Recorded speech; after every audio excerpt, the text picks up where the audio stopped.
Hello students, I'm again back with part 2 of chapter number 15, non-aligned movement.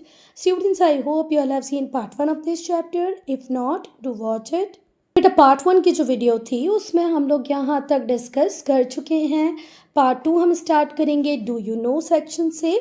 तो बेटा ये जो टर्म नॉन अलाइनमेंट है इसे पहली बार क्वाइन किया था, इन्वेंट किया था किसने? वी.के. मैनन ने.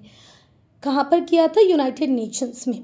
ठीक है, तो वी.के. मैनन ने पहली बार टर्म नॉन अलाइनमेंट को क्वाइन किया था या इन्वेंट किया था. कहाँ पर? यूनाइटेड नेशंस में. और कब किया था बेटा? 1953 में. 1953 में यूनाइटेड नेशंस में स्पीच दे रहे थे, एक भाषण दे रहे थे. कौन? वी.के. मैनन. वहाँ पर उन्होंने पहली बार नॉन अलाइनमेंट टर्म को इन्वेंट किया, क्वाइन किया. पर बाद में इस टर्म नॉन अलाइनमेंट को पॉपुलैरिटी दिलाने वाले कौन थे? पंडित जवाहरलाल नेहरू. बाद में इस टर्म को पॉपुलराइज किया किसने? पंडित जवाहरलाल नेहरू ने, जो कि इंडिया के फर्स्ट प्राइम मिनिस्टर थे. बेटा अब हम डिस्कस करेंगे पंडित जवाहरलाल नेहरू के रोल को. किसमें? नॉन अलाइन मूवमेंट में. तो बेटा ये जो नॉन अलाइनमेंट मूवमेंट था इसमें मेजर रोल प्ले किया था पंडित जवाहरलाल नेहरू ने. इसके फ्रेमवर्क को बनाना, ऑब्जेक्टिव्स क्या होंगे, प्रिंसिपल्स क्या होंगे, ये सब किसने ही दिए थे? पंडित जवाहरलाल नेहरू ने ही दिए थे. The non alignment movement was greatly influenced and shaped by India's first prime minister. तो ये पूरा जो नॉन अलाइन मूवमेंट था ये ग्रेटली इन्फ्लुएंस्ड था, शेप इसको देने का काम किसने किया था? पंडित जवाहरलाल नेहरू ने किया था. Greatly influenced and shaped by Jawaharlal Nehru. देखो बेटा जो वर्ड ओज लिखा है ना, इसका मीनिंग क्या होता है? To be thankful to someone for their help. To be thankful to someone for their help. तो पंडित जवाहरलाल नेहरू ने जो हेल्प की प्रॉपर फ्रेमवर्क बनाने में नॉन अलाइन मूवमेंट का, इसीलिए ये नॉन अलाइन मूवमेंट हमेशा थैंकफुल रहेगा किसको? पंडित जवाहरलाल नेहरू के लिए. ठीक है, क्योंकि उन्होंने बहुत कुछ किया है इस मूवमेंट को प्रॉपर डायरेक्शन देने के लिए. अगर हम फैक्चुअल बात करें ना बेटा, तो इंडिया पहली कंट्री थी जिसने इनिशिएटिव लिया था, जिसने इनिशिएट किया था नॉन अलाइनमेंट की पॉलिसी के लिए कि भाई हम किसी भी गुट का पार्ट नहीं रहेंगे, ना ही तो हम प्रो यूएसए रहेंगे, ना ही तो हम प्रो यूएसएसआर रहेंगे, ना ही मैं तो किसी का एंटी रहूँगा. ये जो सोच थी, ये पहली सोच किसकी थी? इंडिया की ही थी, पंडित जवाहरलाल नेहरू की थी कि ना ही तो भाई हम एंटी रहने वाले हैं, ना ही तो हम प्रो रहने वाले हैं.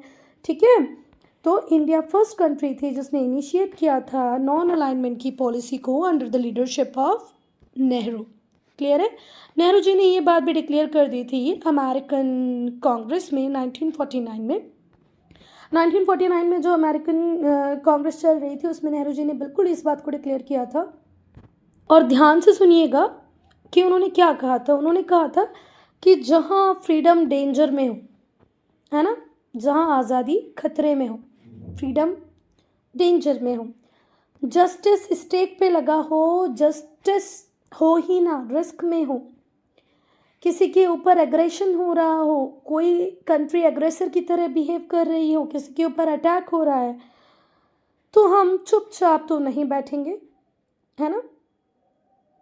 Whenever freedom is in danger, justice is at risk. जब जस्टिस रिस्क में हो, फ्रीडम डेंजर में हो, कोई अग्रेसर की तरह बिहेव कर रहा हो, कोई किसी कंट्री के ऊपर अटैक कर रहा हो, तो हम चुपचाप तो नहीं बैठेंगे. और ऐसा भी नहीं होगा कि हम कुछ नहीं करेंगे.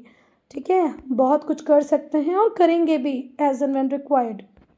पर हम चाहते हैं कि हम इस तरीके से काम करें कि ना ही तो एग्रेशन की, ना ही तो थ्रेट करने की ऐसी कोई प्रॉब्लम आए ना फ्यूचर में. तो अब नेहरू जी कह रहे हैं we must take active steps. हम बहुत एक्टिव स्टेप्स लेंगे जिससे वर्ल्ड पीस मेंटेन रहे, वर्ल्ड पीस प्रोटेक्टेड रहे. ठीक है, एक स्ट्रॉन्ग लास्टिंग पीस सबके लिए हो, ऐसी कोशिश हमारे द्वारा की जाएगी. एक बार मैं इसका हिंदी वर्जन बता देती हूँ आपको. देखो भाई, जहाँ आज़ादी को खतरा हो, जहाँ न्याय पर हमला हो, ठीक है, हम वहाँ चुप तो नहीं रहेंगे, है ना. हमें एक्टिव रोल तो प्ले करना ही पड़ेगा. ठीक है, किसको प्रिजर्व करने के लिए? पीस को प्रिजर्व करने के लिए. ठीक है, हम चाहते हैं कि पूरी तरीके से पीस को हम एस्टेब्लिश कर दें कि भाई कहीं पर ऐसी कोई स्थिति ना आए जब किसी को किसी के ऊपर अटैक करना पड़े, कोई एग्रेसर की तरह काम करे। बेटा जो हमारे फर्स्ट प्राइम मिनिस्टर थे पंडित नेहरू, वो बहुत ही ज़्यादा विजनरी थे। विजनरी का मीनिंग क्या होता है? A person who could think ahead of his time. तो Nehru was that kind of person who could think ahead of his time. जिस टाइम में थे उसके आगे का वो सोच लेते थे। ठीक है, उन्होंने रियलाइज़ कर लिया था कि भाई हमें ये जो दो बड़े पावर ब्लॉक बन गए ना, इनसे दूर रहना है। तो नेहरू जी ने ये रियलाइज़ कर लिया था कि जो सबसे बड़ा खतरा होगा, जो डेंजर होगा हमारी सॉवरेनिटी को, हमारी सॉवरेनिटी बोले तो हमारे इंटरनल एक्सटर्नल डिसीज़न लेने की जो पावर हमारे पास होनी चाहिए, उसको अगर सबसे बड़ा डेंजर या सबसे बड़ा थ्रेट कोई होगा तो वो यही होगा कि हम किसी एक पावर ब्लॉक को ज्वाइन कर लें। ठीक है, तो उस टाइम में बेटा इंडिया की इंटेग्रिटी की बात करें, इंडिया की सॉवरेनिटी की बात करें, या जो बहुत सारे नेशंस उस टाइम इंडिपेंडेंट हुए थे एशिया के और अफ्रीका के, अगर वो किसी भी एक पावर ब्लॉक को ज्वाइन कर लेते, मतलब वो अपनी सॉवरेनिटी को, इंटेग्रिटी को सेक्रीफाइस कर देते। It means if you are going to join either of the two power blocks, your integrity, your sovereignty will be in loss, क्योंकि ये लोग अपने हिसाब से डिसीजंस लेंगे। और नेहरू जी का ऐसा मानना था कि भैया जितनी भी कंट्रीज़ हैं जो अभी नई नई आज़ाद हुई हैं, उन्हें अपने आप को दूर रखना चाहिए किससे? उस राजनीति से, वो राजनीति जो ये दो अपोजिंग कैंप्स, ये जो बड़े बड़े पावर ब्लॉक्स बन गए हैं ना, यूएसएसआर, इससे अपने आप को दूर रखो। ठीक है, क्योंकि ऑलरेडी हम 2 वर्ल्ड वॉर देख चुके हैं, तीसरा हमें देखने की कोई इच्छा नहीं है।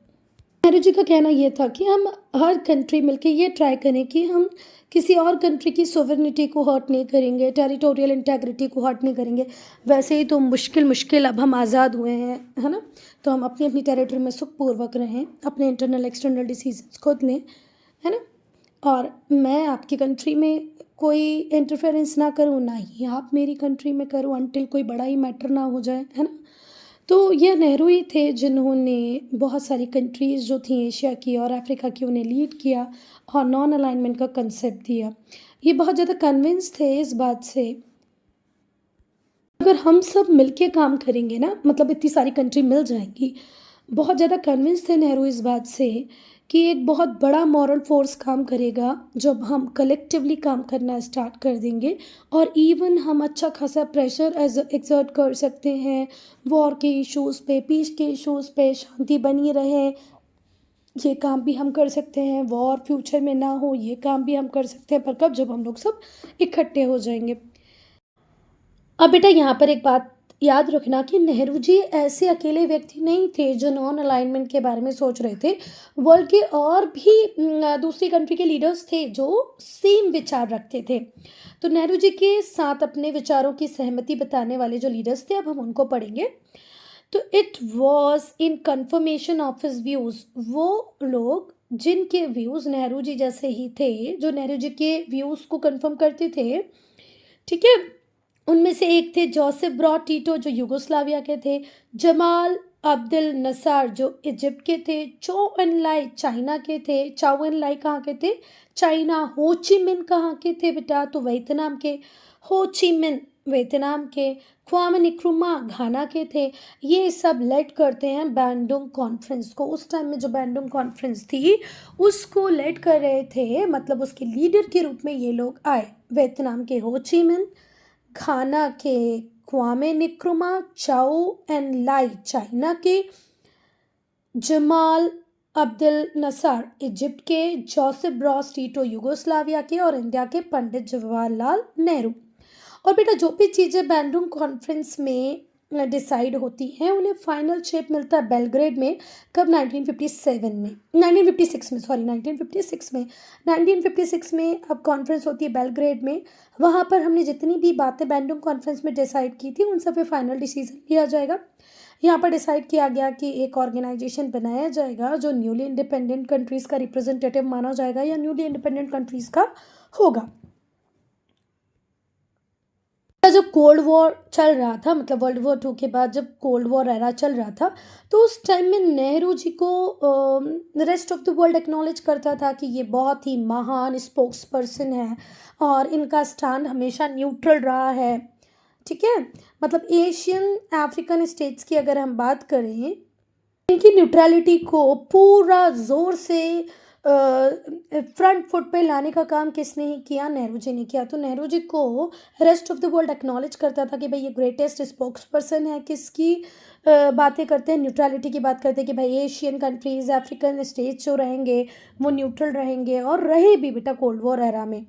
ठीक है, नेहरू ने अलाइनमेंट की पॉलिसी को अपोज किया, हमेशा ही अपोज किया कि भाई अलाइनमेंट होना ही नहीं चाहिए, क्योंकि जिस दिन अलाइनमेंट हो जाएगा फिर से हम वॉर में आ जाएंगे, है ना, कुछ ना कुछ तो गड़बड़ होगा। और देखो ना आप, हर दिन कभी हम सुनते हैं यूक्रेन रशिया हो रहा है, कभी अर्मेनिया अजरबैजान हो रहा है, कभी ईरान इराक हो रहा है, कभी इजिप्ट और इजराइल हो रहा है, कभी इजराइल वर्सेस अरब हो रहा है। ये अलाइनमेंट की वजह से ही तो होता है। देखो, वर्ल्ड वॉर 2, वर्ल्ड वॉर 1 का भी मेजर रीज़न अलायंस ही रहे, है ना। तो यहाँ पर अब बात की जा रही है कि भाई अलायंस नहीं होंगे, और इस बात को बहुत ही अच्छे तरीके से रखने का काम कौन करते हैं? नेहरू जी, कि भाई हम अलाइनमेंट की पॉलिसी नहीं चाहते हैं। नेहरू को कहना था कि अगर हम अपने आप को किसी के साथ अलाइन कर लेते हैं, किसी भी एक पावर के साथ अलाइन कर देते हैं, तो हम हमारे दिमाग को चलाना बंद कर देंगे, हमारी पॉलिसीज़ बनाना बंद कर देंगे, अपने अकॉर्डिंग चलना बंद कर देंगे। तो यहाँ पर नेहरू जी कह रहे हैं कि जब हम अलाइन कर लेते हैं अपने आप को किसी एक पावर के साथ, तो हम हमारे ओपिनियन को सरेंडर कर देते हैं, अपनी पॉलिसी को गिव अप कर देते हैं, और नॉर्मली हम किसी दूसरे की पॉलिसी पर काम करने लग जाते हैं, दूसरा जो बोलेगा वो करने लग जाते हैं। फिर से ध्यान से सुनो, बहुत ब्यूटीफुली लिखा है कि by aligning ourselves with any one power, एक पावर के साथ जब हम अलाइन कर लेंगे तो हम सरेंडर कर देंगे अपने विचारों को, अपनी पॉलिसी को गिव अप कर देंगे, नॉर्मली जो हम परस्यू करते थे। क्यों कर देंगे ऐसा? क्योंकि कोई दूसरा व्यक्ति चाहता है कि भाई ये पॉलिसी आनी चाहिए, वो आपको मनाएगा, हम ये पॉलिसी लगाते हैं, इस तरीके से करते हैं, तो हम उसके साथ उसकी बात मानने लग जाएंगे। नेहरू जी कह रहे हैं कि मैं नहीं मानता, मैं नहीं इस बात को प्रॉपरली सोच पा रहा हूँ कि ये सही होगा। आई डोंट थिंक दैट, मैं बिल्कुल भी ये नहीं सोच रहा हूँ कि ये राइट पॉलिसी होगी जिसे हमें अडॉप्ट करना चाहिए। भाई उनकी कंट्री का मैटर अलग है, हमारा अलग है, किसी तीसरी का अलग है, क्यों हम किसी और कंट्री के अकॉर्डिंग चलें? दो नेहरू, जो नेहरू जी थे ना बेटा, वो बहुत ज़्यादा कमिटेड थे। Though Nehru was committed to western concept of liberalism, भाई सबको लिबर्टी मिले, डेमोक्रेटिक कंट्री हो, सबके व्यूज़ को सुना जाए, one man one vote one value हो। वो वेस्टर्न कंसेप्ट लिबरलिज्म को मानते थे, डेमोक्रेसी को मानते थे, फ्रीडम की बात करते थे, पर उन्होंने कभी भी मिलिट्री और इकोनॉमिक अलाइंसेस को उतनी तवज्जो नहीं दी, उतनी वैल्यू नहीं दी। जैसे वो नहीं चाहते थे कि नाटो, सेंटो, सीटो जैसा कोई भी अलाइंस बने, नहीं तो वो इकोनॉमिक अलाइंसेस चाहते थे, नहीं तो वो मिलिट्री अलाइंस चाहते थे। अच्छा, ये बहुत सारे ऐसे अलाइंसेस थे जिनको यूएसए खड़ा करना चाह रहा था, किसको ख़त्म करने के लिए? कम्युनिज़्म को ख़त्म करने के लिए। यूएसए को लगता था कि कम्युनिज़्म की पॉलिसी जो है वो बहुत अच्छी नहीं है, तो इसको अगर हमें काउंटर करना है तो बहुत सारे ऐसे अलाइंसेस बनाने पड़ेंगे। अब जहाँ बेटा यूएसए काउंटर करना चाहता था कम्युनिज़्म को, इसके खिलाफ इतने सारे ग्रुप्स बना रहा था, वहीं पर सोवियत यूनियन ने भी बना रखा था अपना वॉर्सो पैक्ट। क्या? Warsaw Pact. और भी ग्रुप्स थे, ऐसा नहीं है, कॉमन फॉर्म, कॉमेकॉन, ऐसे ग्रुप बन रखे थे जो कम्युनिज़्म को प्रमोट करने के लिए थे। वहीं पर नेटो, सेंटो, सीटो, ये किसको प्रमोट करने के लिए थे? कैपिटलिज्म को प्रमोट करने के लिए। और किसको काउंटर करने के लिए? कम्युनिज़्म को काउंटर करने के लिए। देखो, नेटो का फुल फॉर्म क्या होता है? North Atlantic Treaty Organization, North Atlantic Treaty Organization. CENTO को अब बोलोगे Central Treaty Organization, Central Treaty Organization, Central Treaty Organization. SEATO था South East Asian Treaty organisation.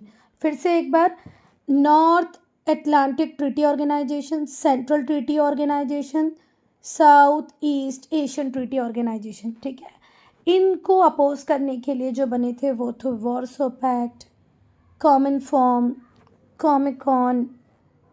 बेटा पंडित जवाहरलाल नेहरू अपोज करते थे किसी भी फॉर्म के अलायंसेस को, भले ही वो कम्युनिज्म को प्रमोट करने के लिए बनाए गए हों, कैपिटलिज्म को प्रमोट करने के लिए बनाए गए हों, चाहे तो वो यूएसए ने बनाए हों या यूएसएसआर ने बनाए हों, क्योंकि उनका बिलीव था कि ये कॉलोनियलिज्म, इम्पीरियलिज्म को प्रमोट करते हैं और आर्म्स की रेस में लगे हुए हैं। सच में एक टाइम ऐसा था जब यूएसए और रशिया में भयंकर कंपटीशन लगा पड़ा था कि अच्छा तुम ये आर्म बना सकते हो, हम ऐसा मिसाइल बना सकते हैं, तुम ऐसा टैंक बना सकते हो, हम वैसा टैंक बना सकते हैं।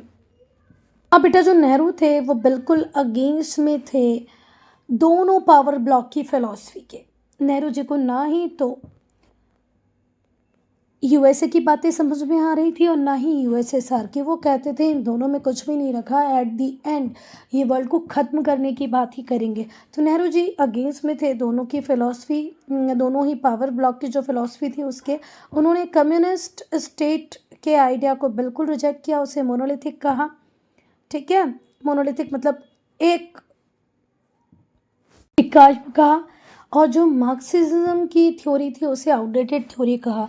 कार्ल मार्क्स की जो थ्योरी थी उसे आउटडेटेड कहा। कम्युनिस्ट स्टेट को मोनोलिथिक कहा। वो इवन कैपिटलिज्म को भी फेवर नहीं करते थे। ठीक है, और सोशलिज्म को सबसे ज़्यादा पसंद करते थे, समाजवाद को बहुत ज़्यादा पसंद करते थे।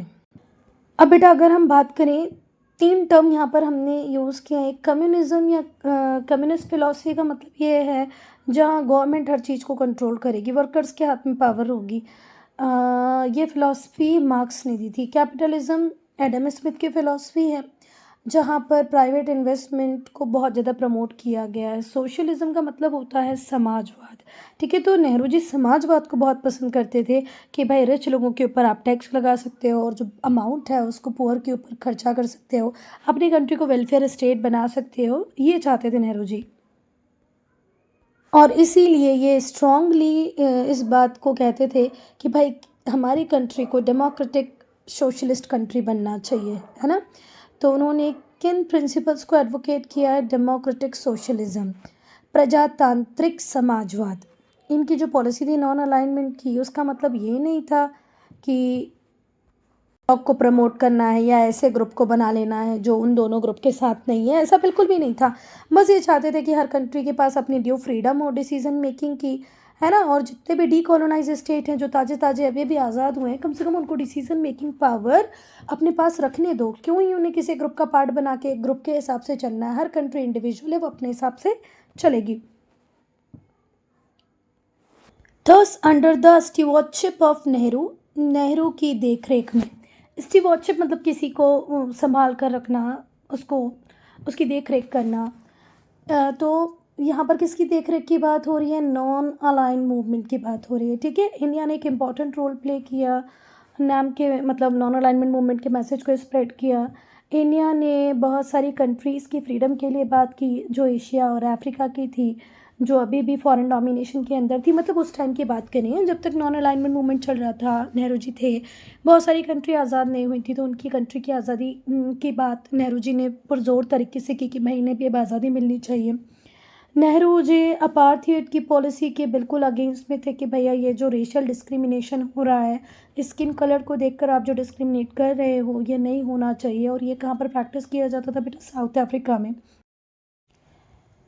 और बेटा इसी रेशियल डिस्क्रिमिनेशन को ख़त्म करने के लिए इंडिया ने स्पॉन्सर किया एक रेजोल्यूशन यूएन में इंडिया एक रेजोल्यूशन लेके आया 1962 में। यूनाइटेड नेशंस में इंडिया एक रेजोल्यूशन लेके आया 1962 में, जिसमें इंडिया रिक्वेस्ट करता है सारे मेंबर नेशन को कि भाई कुछ कूटनीतिक, डिप्लोमेटिक और कुछ इकोनॉमिक स्टेप्स लो, है ना, साउथ अफ्रीका के अगेंस्ट में जो वहाँ पर अंग्रेज बैठे हुए हैं, जो वाइट पीपल हैं, जो इतना डोमिनेट कर रहे हैं प्लेग्स को, अपार्थाइड की पॉलिसी को फॉलो किए हुए हैं अभी भी।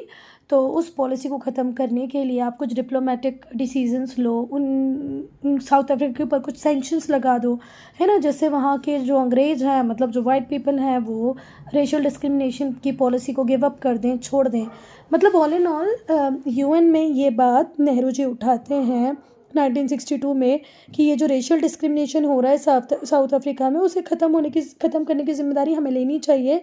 हमें साउथ अफ्रीका के खिलाफ कुछ इकोनॉमिक सैंक्शन लगा देना चाहिए, कुछ डिप्लोमेटिक ऐसे डिसीजंस लेने चाहिए जिससे साउथ अफ्रीका को ऐसा लगे कि भैया मुझे ये पॉलिसी को ख़त्म कर देना चाहिए।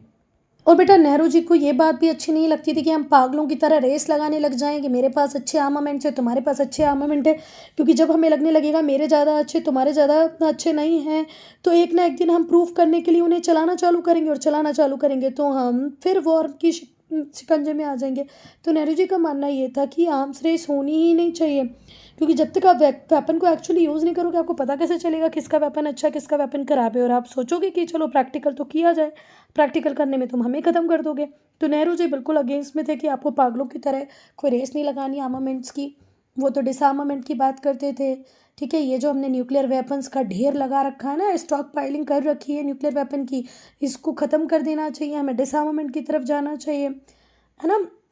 और ये जो पॉलिसी थी डिसआर्मामेंट की, इसी के अंतर्गत फिर हुआ क्या बेटा, खुद डिसआर्मामेंट की बात कर रहा था तो इंडिया खुद एक ट्रीटी साइन करता है 1963 में कि भाई अब हम एटॉमिक टेस्ट को बैन करते हैं, है ना। एटॉमिक टेस्ट होने ही नहीं चाहिए, क्योंकि एटम बम बनाओगे तो टेस्ट करोगे, और टेस्ट करके फिर तुम्हें लगेगा कि यार हमारे पास तो बहुत बढ़िया हो गया, चलो किसी के ऊपर हम यूज़ करें। तो पॉलिसी ऑफ डिसआर्मामेंट के चक्कर में ही हमने 1963 में एटॉमिक टेस्ट को बैन करने के लिए एक ट्रीटी साइन की थी। और बेटा अब नेहरू जी की डेथ हुए लगभग 5 डिकेड्स हो चुके हैं, फिर भी हम नॉन अलाइनमेंट मूवमेंट की जो पॉलिसी थी उसको फॉलो किए हुए हैं। हमें जहाँ लगता है कि इसके साथ हमें इतने रिश्ते रखने चाहिए, इसके साथ नहीं रखने चाहिए, या हमें डिप्लोमेटिकली इनसे इतना ही बिहेव करना चाहिए, हम वैसा ही करते हैं। हम बिल्कुल फ्री हैं, हम चाहें जिसके साथ रिश्ते बनाएं, हम चाहे तो रशिया के साथ ऑयल खरीदें, चाहे तो वेपन्स खरीदें यूएसए से, हमें कोई टोकने रोकने वाला नहीं है। हम किसी की तरफ भी अलाइन नहीं है, किसी की तरफ प्रो नहीं है, किसी की तरफ एंटी नहीं है। ठीक है, तो आज भी हम नॉन अलाइन मूवमेंट को ही फॉलो कर रहे हैं, उसके ऑब्जेक्टिव्स को फॉलो कर रहे हैं। ठीक है, जो हमें हमारे फाउंडिंग मेंबर्स मतलब नैम के जो फाउंडिंग मेंबर्स थे उन्होंने सिखाए थे, हम उसी के अकॉर्डिंग चल रहे हैं। Student, I'm Anita here only. If you have any doubt, any problem, to write in comment section. Achievements को हम पार्ट 3 में पढ़ेंगे बेटा।